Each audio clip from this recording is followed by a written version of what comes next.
like, how much time did it take for you to go from a lieutenant to a major? See,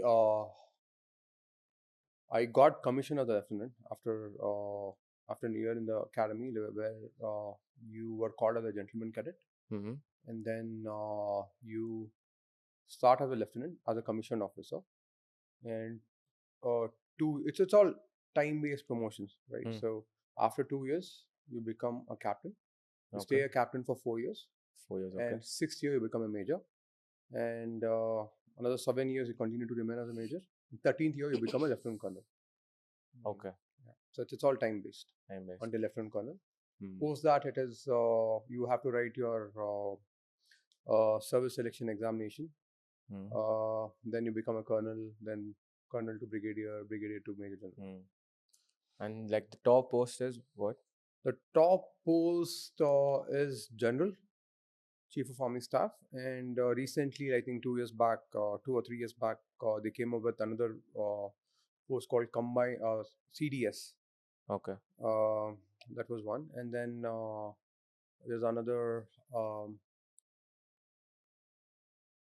What's that? That's what happened, when you get out of the army, like you forget a lot of things. I'll let you know once I Yeah, remember no that. problem.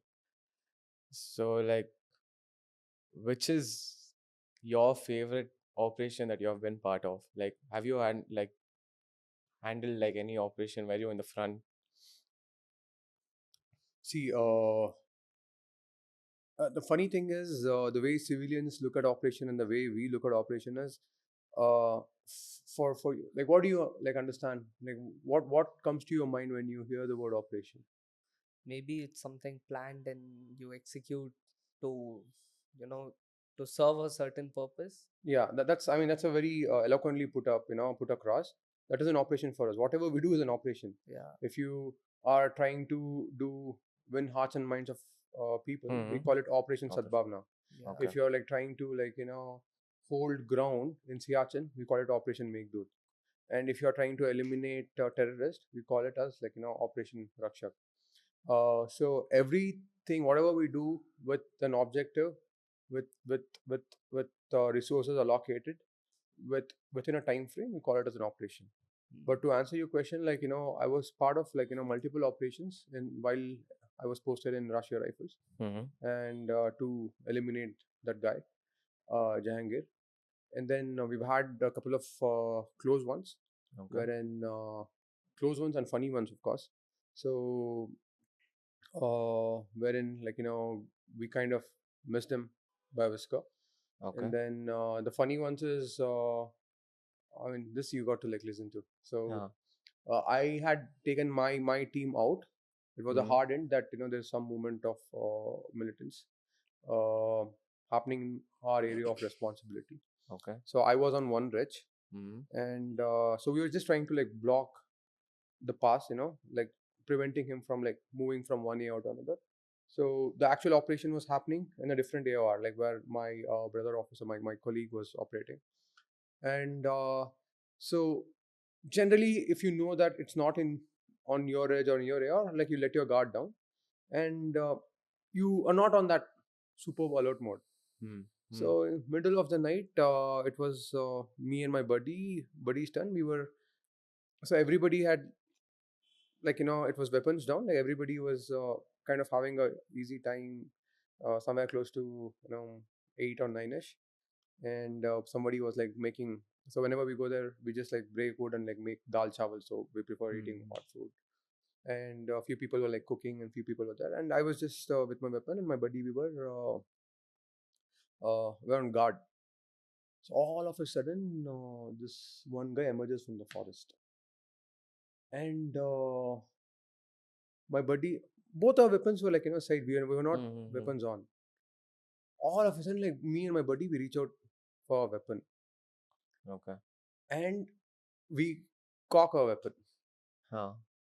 See, we were startled, and within no time, I can hear everybody tuck tuck tuck tuck tuck, cocking my weapon. My entire team is cocking their weapon. Okay.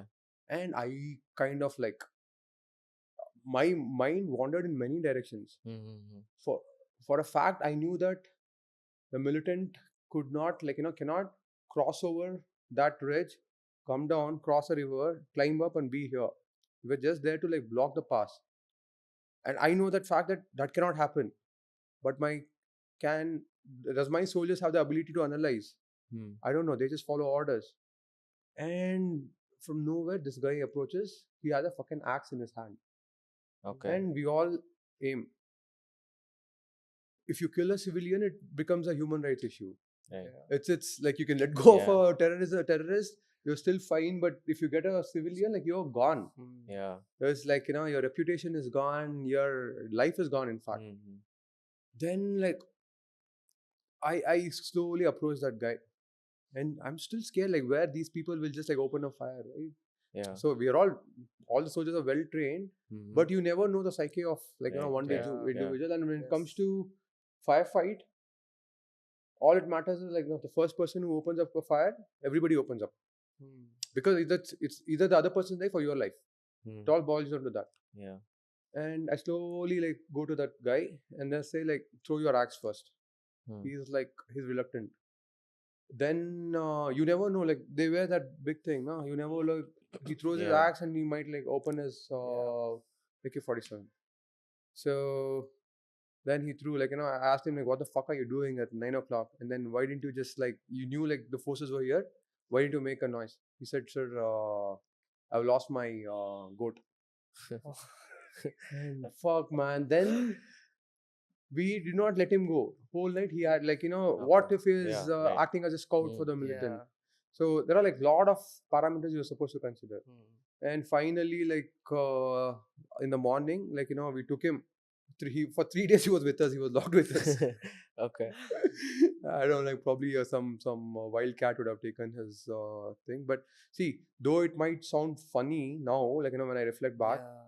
but at the heat of the moment, you're supposed to like think in these many directions. That's why an officer of Indian Army is like he's supposed to think on these many lines. He's supposed to consider like what can go wrong, analyze, and take an executive decision in the face of danger. Hmm. So this is what again. There are a lot of we do establish mobile checkpost, Hmm. because if at all like somebody is transferring weapons, illegal goods, and other stuff, so we do check. If somebody doesn't stop, an untrained person will assume that there's a militant. Yes. There can be an emergency, a pregnant Yeah. lady, like probably like they're trying to push, Hmm. take her to the hospital. So that kind of an executive decision at the face of danger, that's what like we do. Then that's a skill which you develop. Hmm. So Like in your time of service, a lot of things happened. Like URI happened. There was demonetization. There was Pulwama. Like, and you were telling me that you were part of all that. You were part of URI, right? You were like, I was not directly part of URI, but when URI happened, I was posted in URI happened. Like let me just look at the timelines, right? Yeah, URI happened in 2016. Mhm. So that was when I was still posted in Rashtriya Rifles.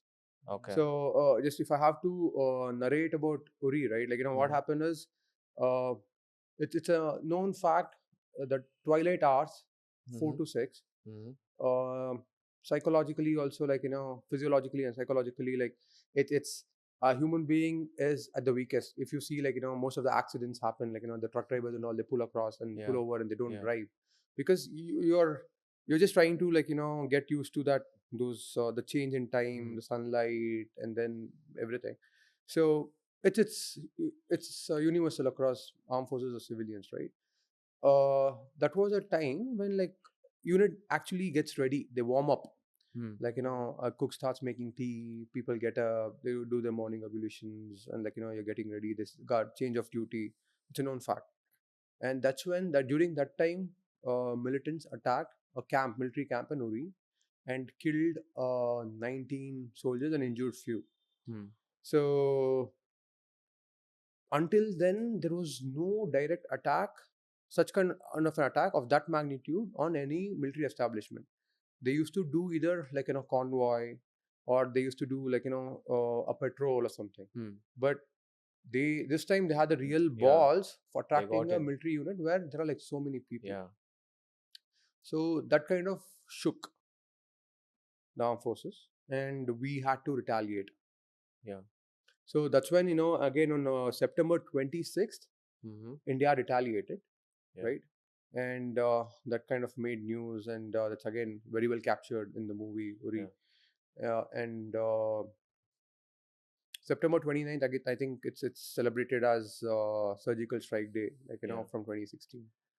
So, see, whatever happens, right? Like, if something is happening, uh, if there was a surgical strike, if there are like a lot of sleeper cells, underground workers, overground workers, who there'll be like people like you and me, like, Mm-hmm. in the valley in Jammu and Kashmir, they have a normal life. They're married to a normal person, have kids. But when they get the calling, when they get their orders, Yeah. they spring back to life. Mhm. So the whole valley was in a very tense situation. Jammu and Kashmir Hmm. was very Hmm. tense because you never know, you could be next. What if it's just not one isolated incident, Yeah. right? And few units or few people will get serious, few people may not get serious. Hmm. And what if there is another attack? It Yeah. will Yeah. probably Yeah. tarnish the image, right? So our actions kind of like, our petrol frequency of patrols increased, our mobile checkposts increased. So it kind of percolated down to like all the units, the effect. Hmm. And within no time, there was again this demonetization again in November. Yeah. So no, as per me, like, if like, I was just like following the pattern, and then I was just thinking from a economic perspective. At the end of the day, there's a lot of poverty there, right? In Hmm. Jammu Hmm. Kashmir, like, people can't. Or there is a Mahatma Gandhi National Rural Employment Scheme, Hmm. MGNREGA. So you know how much they get paid. Like, if they sweat for 8 hours, they get paid somewhere close to 200 to 50 bucks per day. That's it. Probably like, the coffee what you got me is like Yeah. 250 bucks. So that's the kind of poverty that they face. I mean, that's the you have to sweat out for 8 hours to make that kind of a money. So it's even difficult for them like to get 3 square meals a day. And all of a sudden, with demonetization, the terror funding, like, Yeah. it's not that if you want to do something, like, you'll send the money across. Money is stashed somewhere, right? Yeah. Money is stashed somewhere, and you just like mobilize it when the time comes. Yeah. And after demonetization, everything died down because people did not want to like pelt stones. People did not want to do dharna, strike, Mm-hmm. because there was no supply of money. Yeah. And there was a lull in the battle. And again, 2019, Pulwama happened. Pulwama. Why? Because probably they took that much time Mm-hmm. to build To up build. that Yeah. repository Yeah. of money, that stash of money, and started pumping in. So see, it. I might be like kind of, it's my version, my version of what might have happened. There Mm-hmm. might be other versions, but if you look at it from in a pragmatic way, they work for money. They militants. I mean, at least people over there, they work for money. Not they don't Okay. have any ulterior motive. Like, at least we say we work for the country. They cannot say that they do it because there's utter poverty there. But most of them are like people who are not from JNK or don't really know the specific mindset of those people, think that the locals over there are manipulated by the militants in the name of religion. But when you said it's money, thinking from that perspective actually makes sense, because when you're earning 250 per day working for 8 hours, of course you would need some source of income. But what all are the reason why the local people over there support terrorism, not support like these stone pelters? Like, not only like they attack the military or something, even they attack tourists over there. Like, there are many cases where tourists have been attacked by stone pelters. So what is it? See, if you look at Maslow's hierarchy of needs, it clearly states, something called as physical needs, safety needs, psychological needs. It's a pyramid, Mm-hmm. right? So if you are roti kapda makan, like, what you say Mm. colloquially. So if that is being met, then you can think about your comfort, your respect, and other stuff. So again, it's my personal view. if that is not being taken care of, I think the government faltered big time. See, Hmm. if uh, the articles 370, right, like, government did not, it's not even government's fault. Government did not have a say. The central government could not even enforce policies there because of article 370, right? Yeah. And you could not do development work. It was again controlled by the state government, Hmm. and state government acted in their vested interest, right? And when you talk about tourism, like, I would say fucking Switzerland is nothing, man. Yeah. When it comes to JNK, it's raw, it's pure, it's untouched, Mm. and you got like mountains, you got lakes, you got like snow, and you got like best of dry foods. You got like kesar, like, a gram of kesar is like $5,000, and Yeah. then you have walnuts, almonds, apple, and the list goes on. Yeah. But you need to work hard to do all that. You need technology, you need education. Vis-a-vis an easy thing like pelt stone on so and so day, get 500 and go, like, make merry. But Yeah. can people did not realize that that cannot sustain forever. But Mm. Yeah. what happened to Pakistan? Even equally fertile, like, the Punjab of Pakistan, which is an Mhm. extension of our Punjab, it's an equally fertile land. Yeah. They could have Yeah. been an agriculturally good country. Like, they could actually export more. They say like 70 or 80% of Indus. Mhm. There is an Indus water treaty, like, which Yeah. originate. It flows into Pakistan. Hmm. It can Yes. serve the interest of Pakistan more than India, Yeah. but Yeah. they never used. Mm. Look at Right. Right. Pakistan now. Same thing. These guys had the potential. They did not use. They looked for instant gratification over long-term goals. Hmm. They suffered, and that generation is gone now. The newer generation, thanks to social media, thanks to people like you, like, who are kind of making an impact, projecting things, they learned that, we cannot survive like this. We Yeah. need to go out. We need to educate ourselves. We need to like make use of our natural resources for the greater good of our state. Yeah. That has set in. Yes. And do you think it's because of the government? Maybe, but technology has played an important role, right? Definitely. So I was posted in one of the remotest place called Gulabgarh. Gulabgarh. Beautiful place, mountains, river, everything. Okay. I was working. My go-to guy, my local guide was a health worker called Bansi. Mm-hmm. I still like talk to him. Like, he calls me like 2021. He sends me his photograph on WhatsApp. Okay. There was no mobile phone. There was no road. So he said, and he says, Amazon delivers. I was like so happy. Amazon delivers to the. Wow. Crazy. It's the last village in Jammu Kashmir which connects with Himachal Pradesh. Okay. So that's the reach of technology, and Mm. technology can change a lot of things. Definitely. And it's government's job to take technology there. Mm. Mm. And yeah, idle mind is a devil's workshop. Yes. If forces, they pelt stones on forces, forces can retaliate. Tourists, they won't. What will Yeah. happen? Tourists stop going there. Who will feel the burn? Tourists can go anywhere else. If you Yeah. can spend like Yeah. 1 lakh and go to Jammu and Kashmir, you probably fucking go to Himachal Pradesh, or if you Yes. like go to like Switzerland. Mm. At the end of the day, who's suffering? Them, right? Yeah. Yeah.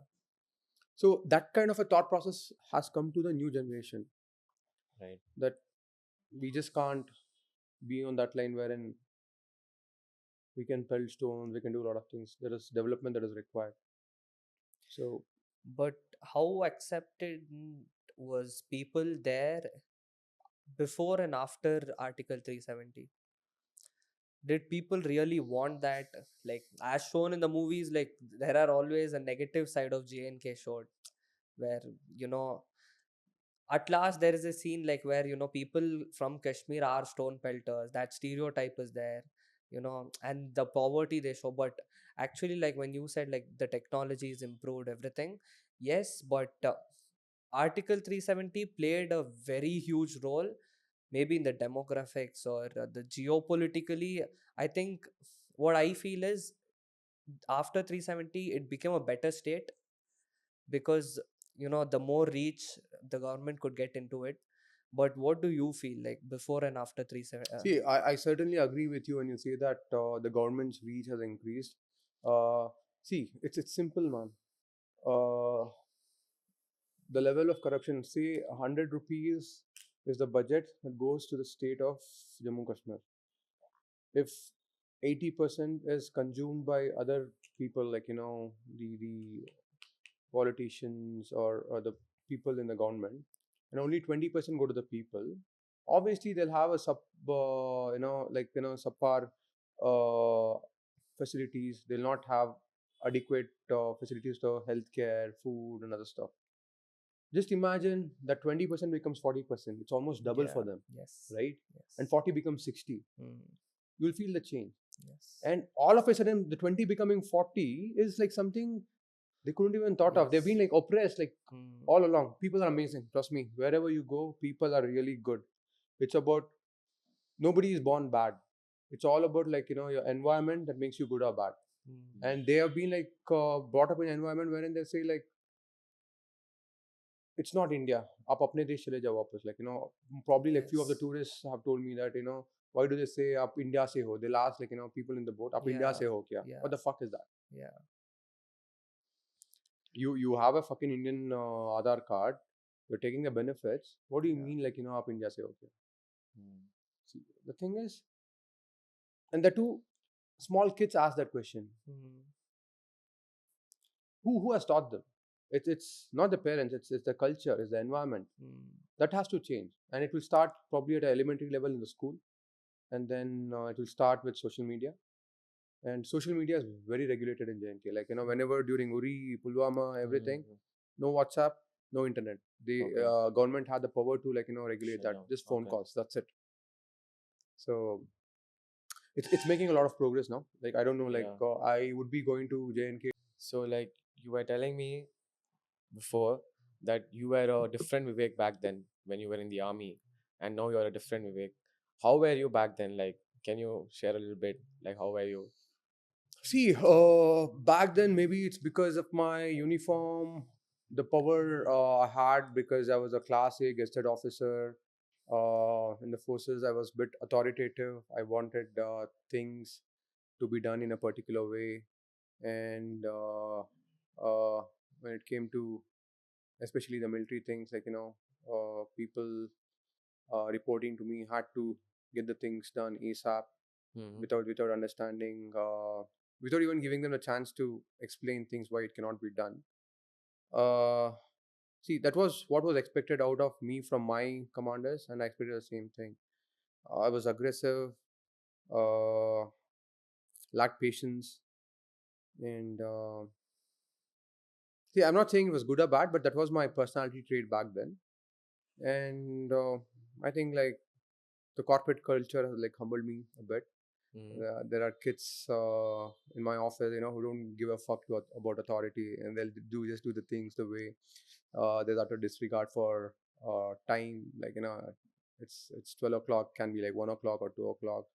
And one thing I realize is I just can't be the same Vivek I used to be before, right? The one I was in forces, because I'm out of the force. It's as long as as soon as I make peace with that, it's Hmm. going to be good for me. If I continue to be the same one, there's going to be a lot of friction, clash.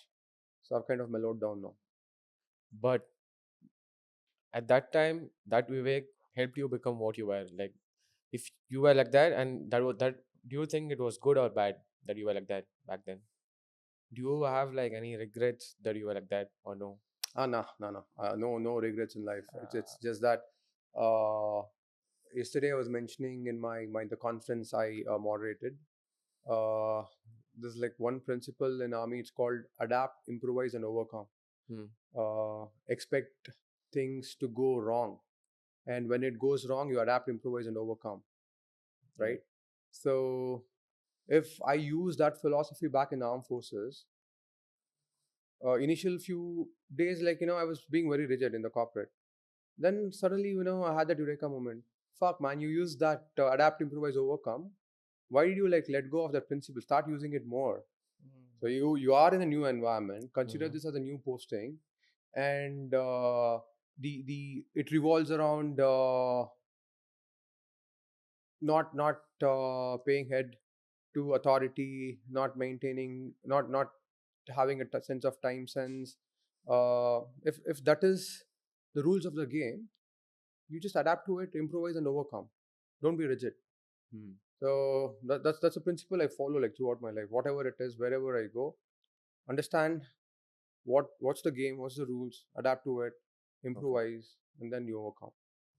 Crazy. And again, like no regrets in life. So, do you feel like once you are into the army or once you're an army officer, you think that is forever? No matter you retire or get out of that lifestyle? There's another saying in the armed forces that you can take a man out of the army, but you can never take the army out of the man. Yeah. So that always stays. I still feel nostalgic. Hmm. Uh, I still wish like there are days and nights when I get a dream that I'm still in the forces.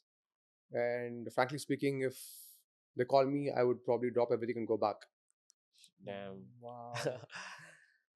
That's It's a crazy. different. I know, man. It's I kind of become bit emotional, but the best life one can have. Did you decide that, yeah, I'm only going to be there for like around these many years and then you're going to retire? Or did you just in that flow, you left the army and retired? I know another interesting question, and to just back it up, I did not mention the reason why I wanted to join the armed forces. One of the reasons why wanted to join the armed forces was I read I read a lot of books, and one of the books I read very early in my life was Adolf Hitler's Mein Kampf, and followed by the biography of Swami Vivekananda. Hmm. In both the books, like Hitler mentions that everybody has an obligation to the fatherland. Like the Germans call it as fatherland, and what Vivekananda says is you have to serve your motherland.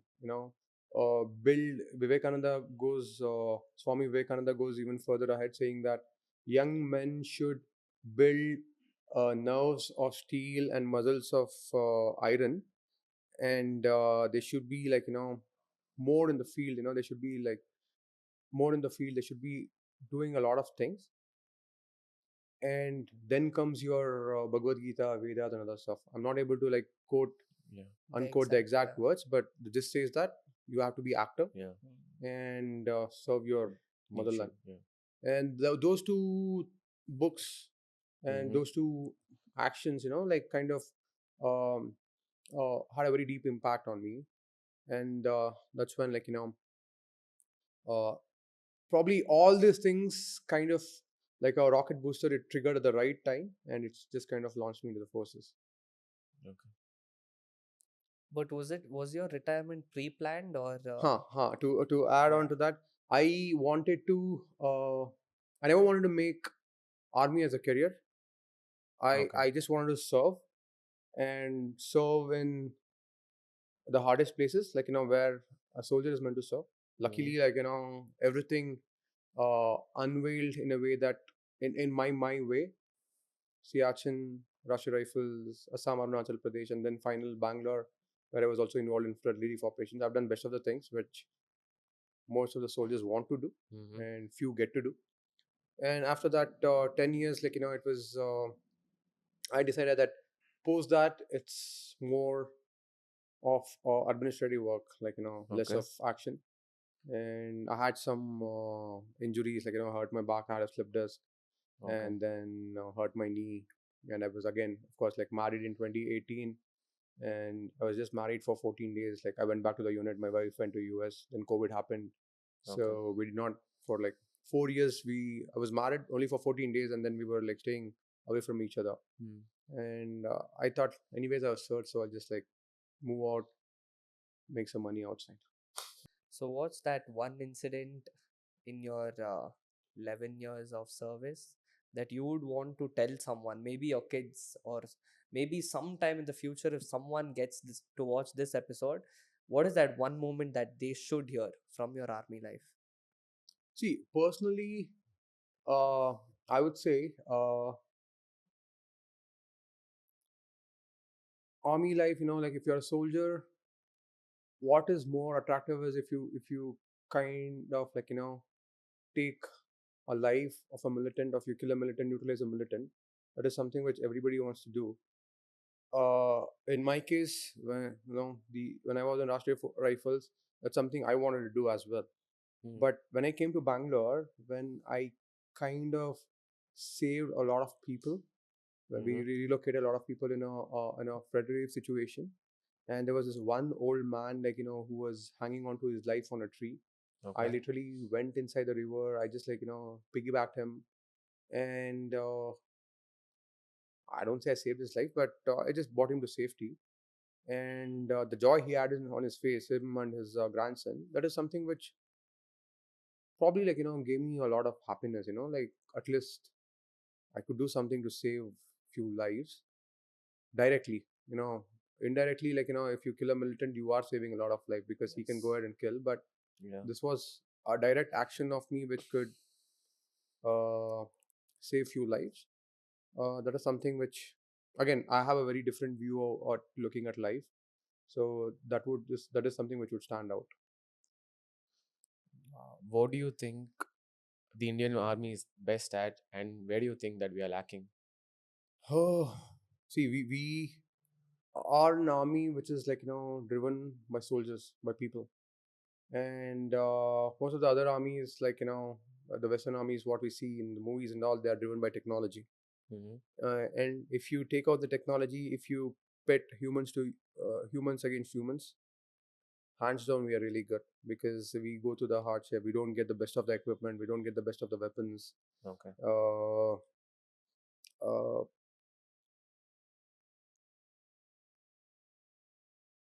just to draw parlance, it's now, it's this the recent government. When I remember early in the podcast, I told that it 3 to 5 lakhs Hmm. is what they Yeah. spend on this thing.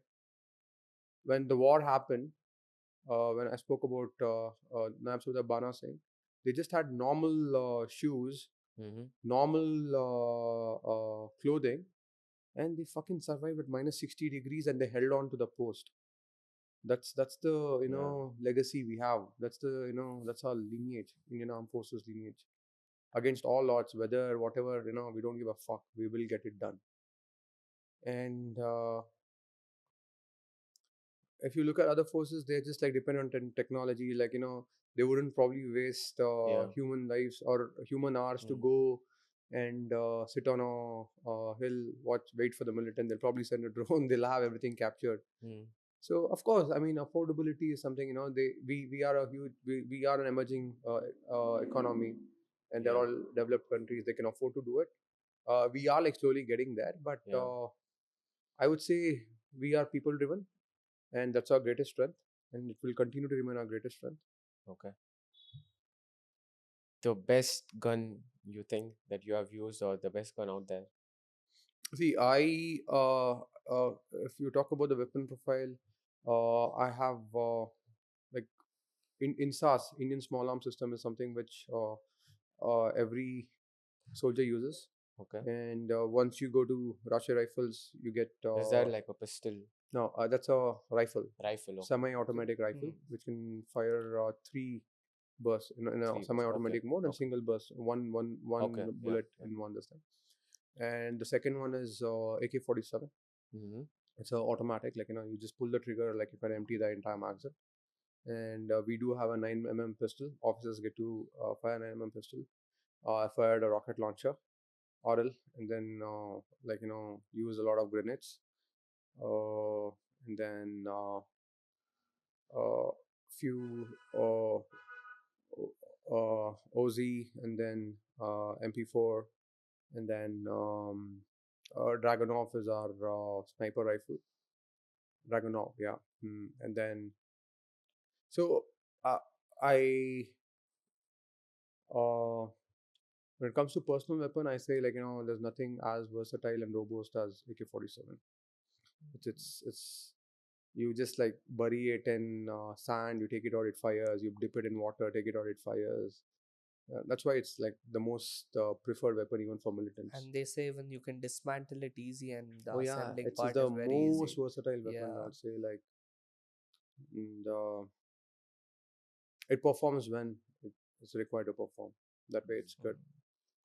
And yeah, again, small arms we had 9mm pistol. See, the thing is, when it comes to like other forces, like US and all, they have Glock and other like kind of fancy. We still have our weapon profile is from 90s, 80s, and there were times when I've seen like ammunition made in 80s still fires really good. Is there anything that like you're really proud of, or like the proudest moment in your service? I was happy when I got commissioned. Mm-hmm. I was happy when I got commissioned September 17, 2011. That's when I became an officer. Mm-hmm. And then, see, like my wife says, I express very less emotions.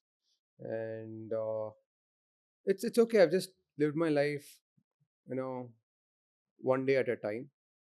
There's been a lot of like proud moments, a lot of happy moments.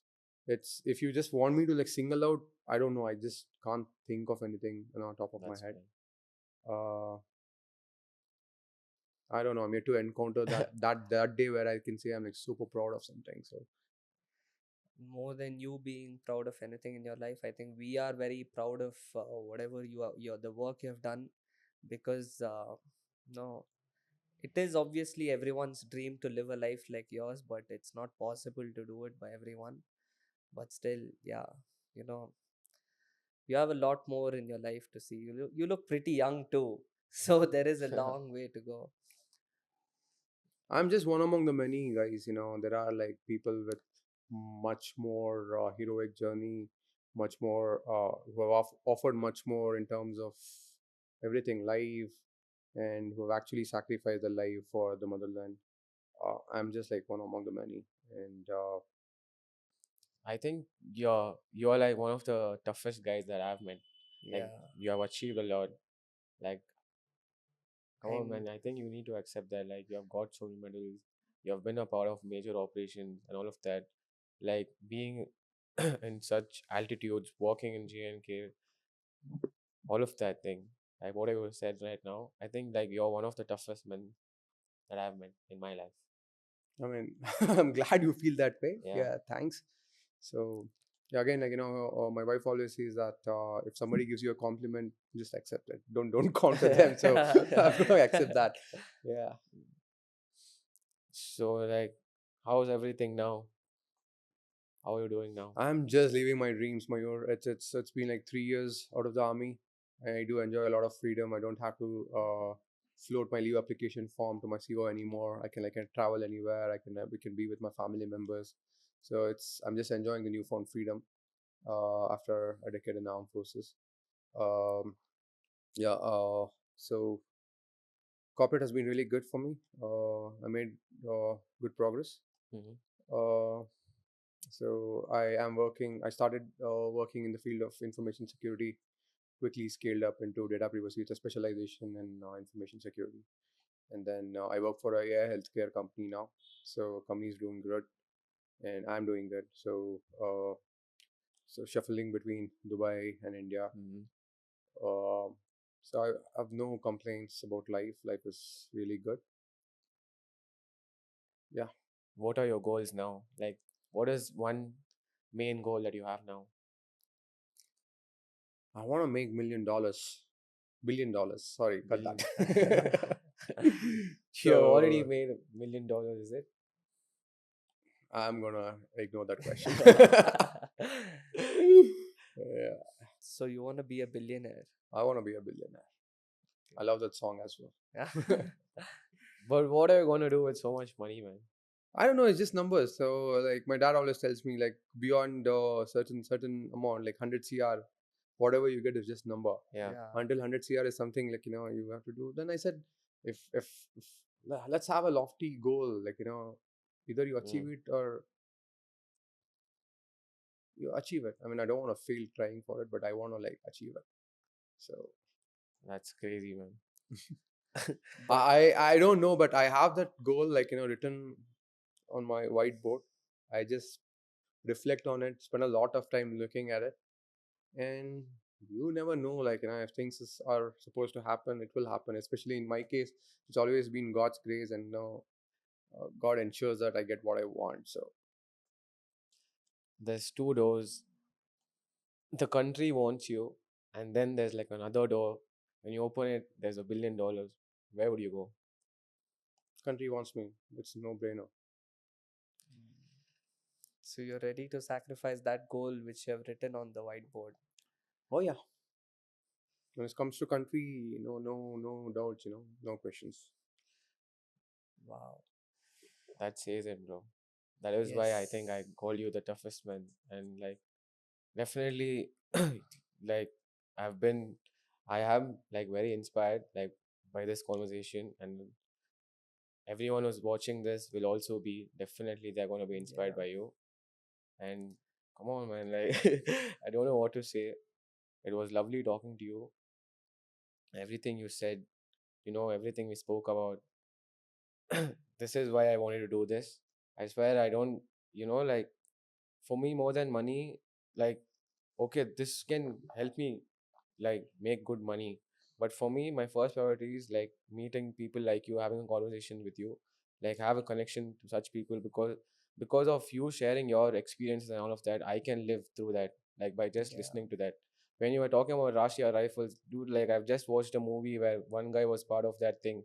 And then when I'm sitting and talking to a person like directly, you're in front of me and you are a part of it. And that is like crazy. And that is like the thing why I started this, man. Yes. Definitely. Thank you so much for doing this, You have to be added very a lot honest. of value to our podcast. So Thank you very much, guys. Thank you for having me, and I wish you guys all the best. I wish you like many subscribers. I wish you like you meet and interview a lot of people, add Thank a you. lot of value to the society.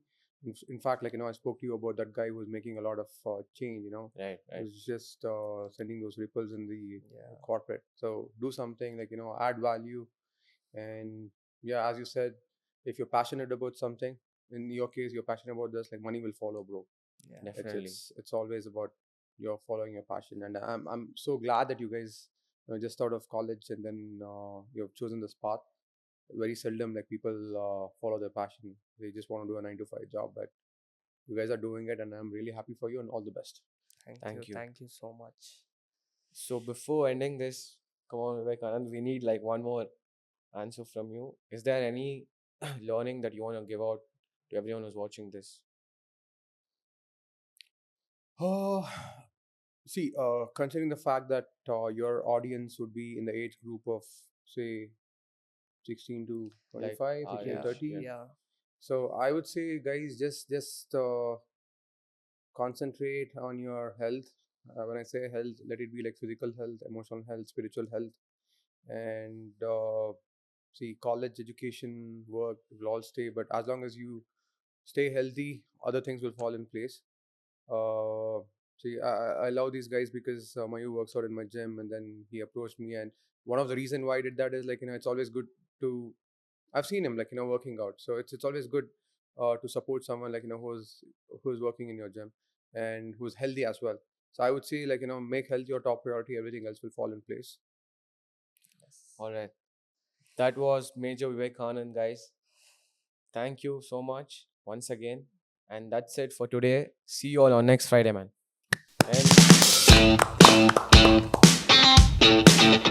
And